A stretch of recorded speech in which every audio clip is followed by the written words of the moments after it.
אוקיי, אנחנו לוקחים את הטרפז העליון, פלוס מינוס במרכז בין הצוואר לאקרומיוקלביקולר, אנחנו מרפסים את הנוקשות בתור השריר, מפעילים את הנקודה ושואלים למטופל אם הוא מרגיש הקחנה. הוא אמור להרגיש הקחנה על החלק הטמפורלי.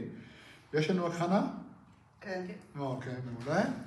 אז אנחנו נדקור, והדקירה תהיה פר-לטרלית. זאת אומרת שאנחנו לא הולכים לכיוון המרכז בשביל להימנע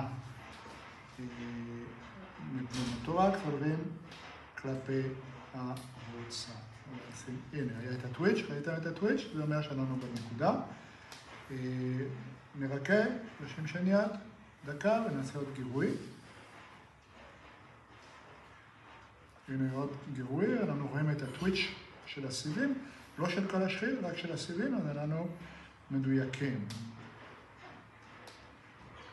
נוציא את הנקודה.